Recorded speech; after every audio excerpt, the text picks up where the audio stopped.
What's up, team? Guess what happened last weekend? I'll just tell you.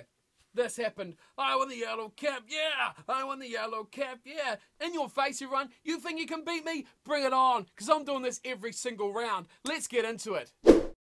Hello everyone, welcome back along to round 2 Super Rugby Aotearoa preview show, where we talk about the 2 matches coming up this weekend. You know what? I'm going to wear this for the whole damn episode because I earned it. I beat everyone and I am the yellow cap champion. You know what? This is the proudest day of Super Rugby picks ever. So I'm going to talk about it over and over and over again. If you don't know what this is, Super Brew. Go there, join my league.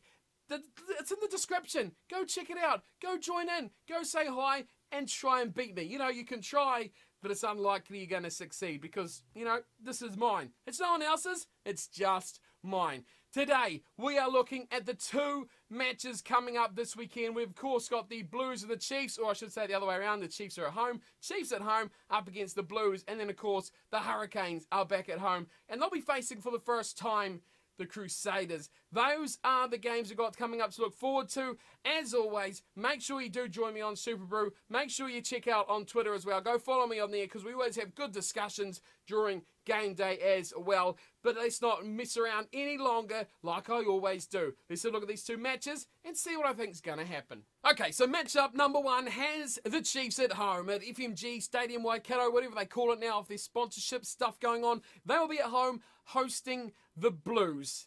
Now, this is obviously the winning team from Game 2 at home. They're now travelling down the tracks, down to Hamilton, where they'll be facing the Chiefs. Now, the Chiefs, of course, lost to the Highlanders, of course, who could forget, in round 1 by 1 point. So they've had to travel down to Dunedin, now back up to Hamilton. So there's a bit of a travel going on all over the place. But let's not talk about travel and Super Rugby because we're not flying 24 hours across the other side of the planet here. This is just a short trip up and down the country. So the home team, the home crowd, the Chiefs, they've got the support behind them. And it's looking like they'll have a decent little crowd with them in that matchup as well. So that's going to be the first real key here for the Chiefs. But injuries. We talk about this all the time with this Chiefs team. Still no Sam Cane, and of course now they've got no Mitchell Brown as well in that second row. So you're going to have Tupu Va'ai and Naitoa Akoi starting in that second row. Now Akoi, I thought was exceptional coming off the bench against the Highlanders around the park. A real leader, a real ball carrier, hard to put down. Obviously essentially milk kind of in a way of just strong, powerful play, that yellow card too, against the Highlanders. So we know he's going to be strong guy around the paddock. The problem with the Chiefs, and I haven't even started talking about the Blues yet, but the problem with the Chiefs is going to be their set piece. Now, they've got 2 rookie locks in there, and they've got a Samisoni Takiaho throwing just bombs going any which way you like. And we've seen against the Highlanders that their line-out was, well, it was shoddy. Their set piece all around the park was shoddy, but the line-out especially was diabolical. Now, you're going to throw that in against a Blues team that's led, of course, by their captain, Patrick Tuipulotu, who was phenomenal in the line-out for the Blues last weekend. Yes, they turned over 5 of the Hurricanes line-outs, and now they're going up against a line-out that is effectively not working that well down at the Chiefs. I think this is an area that the Blues can really get that good ascendancy. But we'll carry on going through this Chiefs team, the changes. Now, Aaron Cruden is coming in to start. Now, I think, well, the Caleb Trask thing worked all right, didn't it, against the Highlanders? But I think Aaron Cruden, to be honest, had no impact in that matchup that they would have liked. He come on at the right time, the right part of the game, really to have that effect. But the effect just didn't happen for poor old Aaron Cruden. So he comes in to start. So that puts that little experiment in the trash bin. And the big things probably is on the bench. Now, ultimately, if this game comes down to the effect of the bench, it's going to be bad news for the Chiefs. Now, Adam Thompson is on there as their cover in the second row. So, you know, things are really bad when you've got a really old man who's pretty much just finishing up his career in a bit of a swan song. He's going to be on the bench, out of position, covering an absolute hammered part of the field for the Chiefs. So there's a bit of a problem straight up as well. But what I like is that we can see Solomon Alaimalo back in the 23. I rate this guy massively, and he could change this game effectively all by himself. Now, the Chiefs have got decent little workers on the outside. I mean, Sean Wainui and Sean Stevenson, they're more not your X-factor sort of wingers. They're industrial sort of wingers, if you can call them that. They're strong, they're powerful. They generally just do things right, and they are finishers. You give them a chance, and they'll generally put it away in the corner. Alo Malo is a guy who's just going to snap a game in half, so I'm excited to see his impact coming off the bench late into this game, if there is still a game to be played for. And at scrum half, there's a bit of an injury, a bit of a concern here that's not an injury concern, that they're still not picking Tahurirangi as the reserve. So Brad Weber, of course, is streaks and streaks above now. Tahurirangi seems to be a name forgotten by, and apparently isn't injured, although I wouldn't 100% believe that. But Milo Harris is going to be the guy on the bench. That is a fair old drop-off if it's true that Tahurirangi is in fact fit to play. Then they're not going to use him, because his impact as a guy who has played for the All Blacks and has a fair bit of experience on his name could be quite useful in a game where there's little advantages that the Chiefs can actually win this matchup. Of course, if we talked about the Chiefs and how they can win this game, it's going to be how they were most effective against the Highlanders. And I think the few times that they went wide, as we talked about in the preview last week and wrote on behind the post this week in the review and the previews, that is where they started to make a bit of inroads. I think they just did not go there enough. And that was ultimately, I think, their biggest concern. Kind of not really learning from what they were doing and how well it was going. So they went there, they had a bit of a success. Yes, they had some non-successful attempts out wide as well, but ultimately, overall, it was the best place they were getting it, because in the forwards, they were matched, they were equaled, and they weren't getting their payback from it. They need to use those outside backs more often. They need a big performance from Anton Leonard-Brown, and they need those three, Weber, Cruden, Leonard-Brown, bang, bang, bang, experienced, explosive, and clever rugby players. They need to step up to this game for the Chiefs, as they're to stand any chance against, I think, what is a very, very strong Blues side. So for the Blues, travelling down the track to Hamilton to play the Chiefs, of course, there's no Gibson. Blake Gibson's out, and Tom Robinson as well. But this back row is full of power.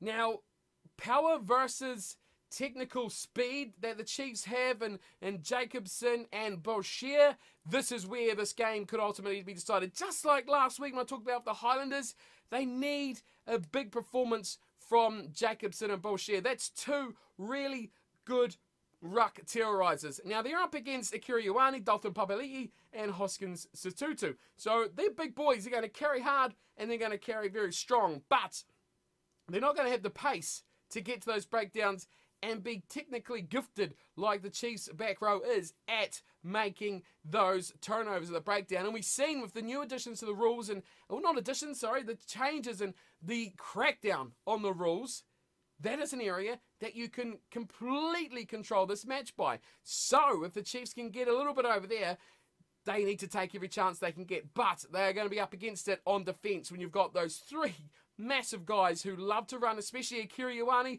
ball carrying. That's all he cares about. Don't worry about anything else. He's all about the ball carrying. Sotutu as well, strong runner. And he is a guy certainly to watch out for as this whole season rolls by. Hoskins Sotutu. Don't forget that name from the Blues. But yeah, the back row, key as always, is going to be power versus technical ability, I feel, in that sort of area. Into the back line, Aotearoa Black has kept his position at fly half, I should say, and Bowden Barrett has stayed at fullback. So no real surprises there. It's kind of that old thing, if it ain't broke, don't fix it. Just leave it how it is, Blues. And that's kind of what they've done here, only really changing what they've had to. And this is kind of last chance saloon for Akira Ioane, isn't it, as well? When you look at the guys like Robinson coming back, where do you fit 4 or 5 players into a back row of just 3? So they're pretty well gifted there, but they have to pick the guys who are going to perform. So the 10 and 15 sort of thing's going to carry on. Bowden will do what the hell he likes, as he always does, and you'd expect that Aotearoa Black will be full of confidence after that, and full of belief as well, because he's got backup, he's got confidence, and he is a different player when he has that on his side. The bench is interesting. Gerald Kauli-Toioti, a guy I really rate and would love to see in the starting lineup. He starts on the bench again, as I mentioned last week. Harry Plummer's on the bench again. No, just leave him out. Put someone else you might need. You've already got cover at 10. If Aotearoa Black gets injured, just put Bowden there. If you need to change things up, you can. Plummer at fullback? No thanks. I don't really like that either. Tony Lamborn's on the bench, which is great to see. The former Southlander and American player is an absolute superstar. He's a workhorse. And he's, I think, going to boost that back row of what they're lacking, because he is that guy that does the hard yards you don't see. That is a Tony Lamborn sort of play style. So he's going to benefit this Blues team when he comes off the bench. Just slow it all down a bit. Get rid of a little bit of that just bully running and a bit more of that safe securing the ball for these two sides. Now, the way they're going to play, the Blues, I think, will have that dominance in the pack. I think they will get it up over the breakdowns. But most importantly, speaking of breakdowns, the way the laws are refereed now is, I think, on the Blues side. Not because of the players, but because how well they learnt from round one. The Chiefs, I still think they've got no idea what's going on in the breakdown and with the crackdown of the laws. They really, neither did the Highlanders, to be fair. Two teams, yes, it was their first game and the first game, but neither side really got a hold of it like the Blues did, and how they controlled that second half versus the Canes, penalty after penalty after penalty, is certainly going to be an advantage if they can do the same to the Chiefs. They'll just tick over that scoreboard, tick it over, and that is how they can easily take this game away from the Chiefs. There is, of course, big advantages that this Chiefs side could take, and that is going to be just continuing on with things we talked about after the first round. I mean, that midfield, Faiani and Ioane, how are they going to go? Again, the big question mark over Rico Ioane, and of course then you've got Aotearoa Black, and you've got some room. I mean, if Anton Brown, Damien McKenzie, of course, is still going to be at fullback, and Cruden and Weber. Now, they are guys that can really create, and you're up against a newish sort of midfield combination, Aotearoa Black and Sam Knock. Now, the experience, the ability, not quite as high as what we should and expect to see from the Crudens and the Webbers and the things like that. Anton and Brown especially as well. They could create some space in there. They could make something happen. Also, the outside backs. You got Mark Talia on one side, question marks, him and Caleb Clark. Can they fulfill their duties defensively as well? We know they're very good attacking-wise, but going backwards, or if they kind of overcommit on things, they could find themselves in deep, deep trouble, especially if the Chiefs get a little bit go forward through the middle of that park in the midfield. It's kind of some areas where this game could change, but I just see the Blues as big favourites for this one. And in key areas, if they can continue on that form, and if they can keep getting penalties and just give themselves a bit of a leapfrog continuously up the field over and over again, they should clean this one up, I think, relatively simply, unless the Chiefs have learnt a lot over the last 7 days. That is the big, big question. Penalties are going to rule, and how you can adapt to how the referees rule the game now is going to be the most important thing about this matchup. So I've got probably a bigger scoreline than most people would be expecting. I notice when looking at odds for this matchup, the Chiefs are actually quite considerable favourites for this game. So that kind of goes completely against what I've thought about this whole matchup. I do think the Blues are going to win it, even though they haven't won in Hamilton for years and years and years. So that is a lot of history on the line. But can the Chiefs step up? Can they get the best out of their set piece, their line out, and things like that is the golden question. And I'm saying no. Discipline, no.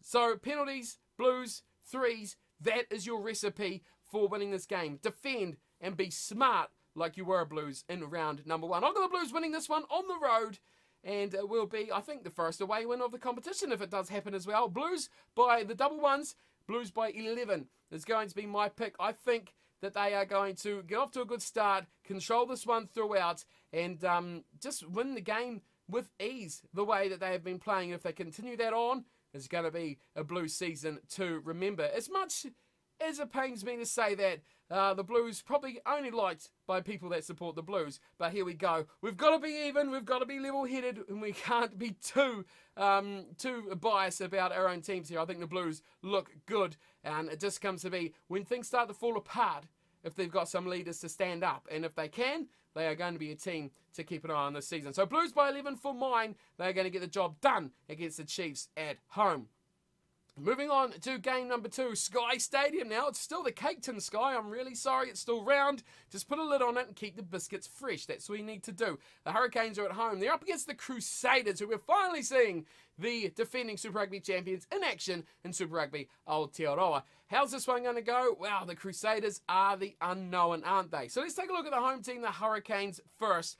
Big changes, and where else but the back row? I think everyone's very quickly learning the back row is even more important than it was already in Super Rugby. So they've still got no Geordie Barrett as we look at the fullback position. Chase Tiatia will remain in the number 15 jumper. But the back row, we have a what percentage? 50% Adi Savia, 60% Adi Savia, starting at number 8, Navai Fafita in at lock.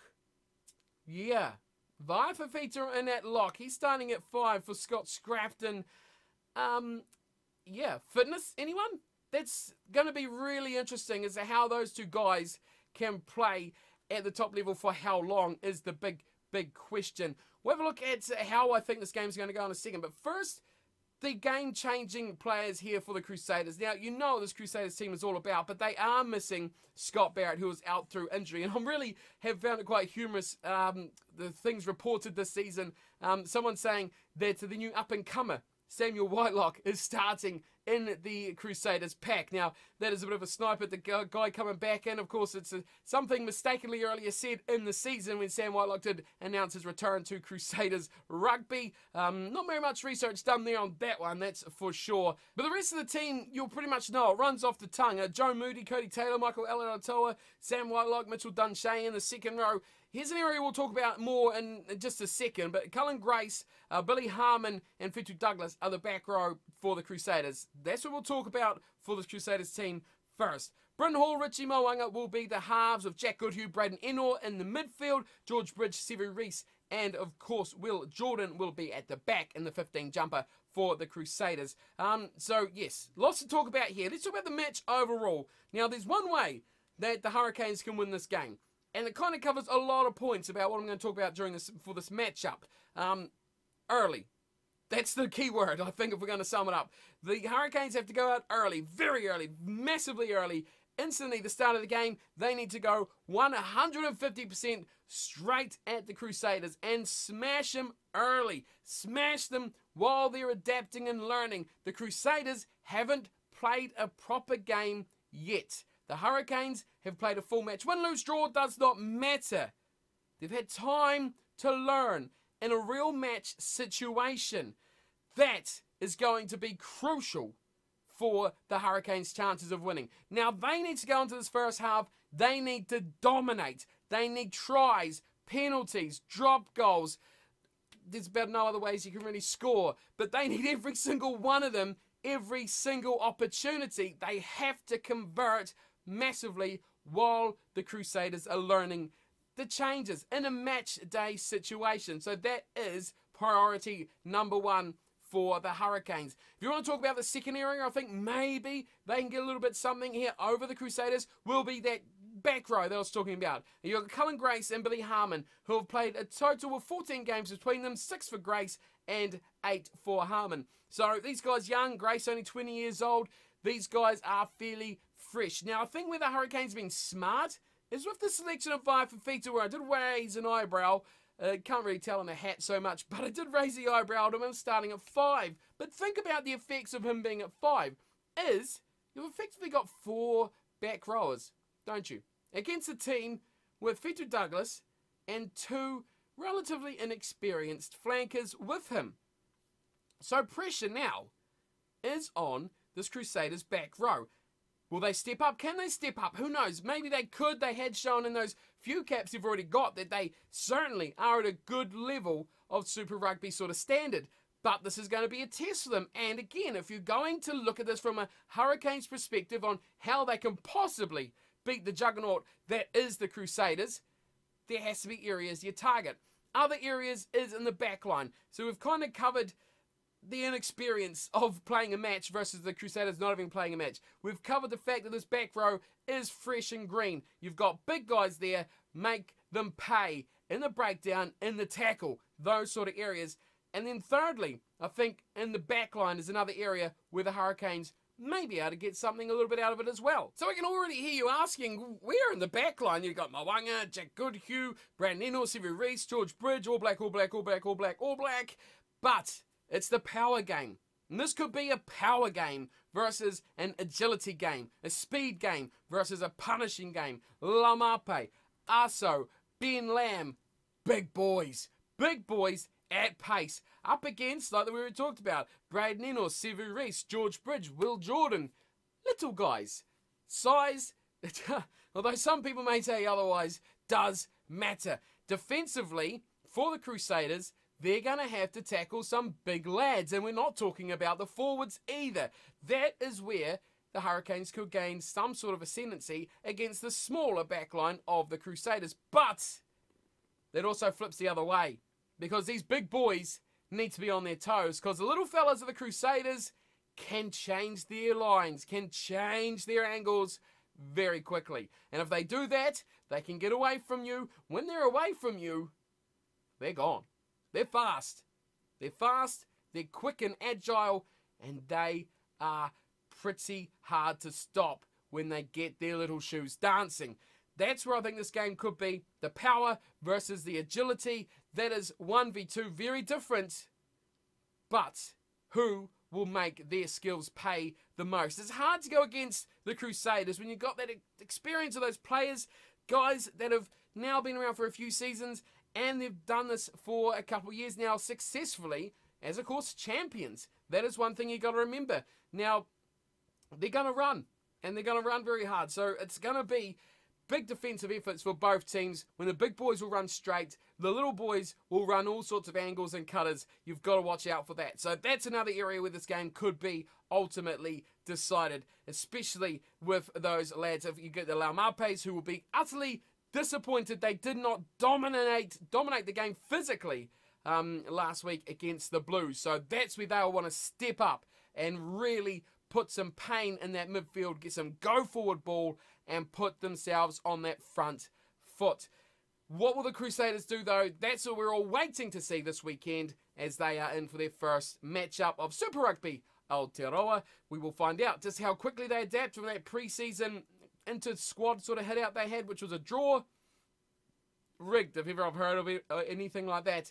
And, of course, learning this game, getting into it. How will they play? How is their fitness? Are they match ready up against a team who has already played one game on their side? It is interesting to see how it's going to play out. I do think it could be a rather close one, as I expect every match in Super Rugby Aotearoa to be. But I am going to go, well, bizarrely enough, last week I went for 2 home wins. This week, I'm going for 2 away wins. It is going to be a Crusaders victory. I'm just going light, though. 4 points is the difference I'm going for in this one. The Crusaders, I think, though, if this game's close at halftime, it's going to be more. If the Hurricanes don't blast out of the blocks and get a really good start and force the Crusaders to play catch-up rugby, which they do well, and they're going to do throughout this game, they are going to get better and better and better and better as it goes on, like we've seen the Blues do last week. That is going to be the area that the Hurricanes have to target. If they don't get that good start, it's just going to be worse and worse and worse for them as it goes on. So, yeah, big talking points from this game, but I do think it's going to be a Blues Crusaders. Oh, no, it's Auckland versus Canterbury all over again.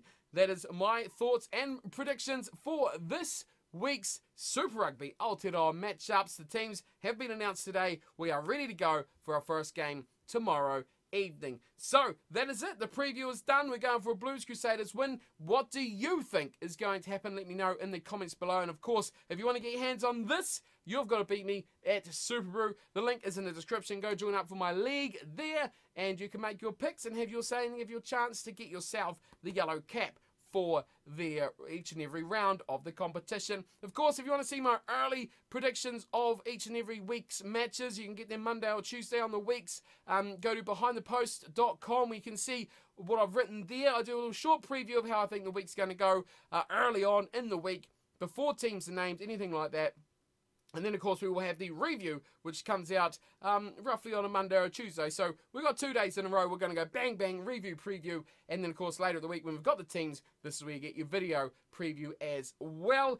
As always, big thanks for coming by and saying hi. Let me know, of course, your thoughts on this weekend and last weekend's action and how your picks went on Super or wherever you are picking as well. I'll be back again for plenty more rugby coming your way. We'll have the matches this weekend and, of course, more coming next week for round 3. Until then, thanks for watching and I'll see you all next time. Until then, take care and enjoy the games you're watching this weekend, why don't you?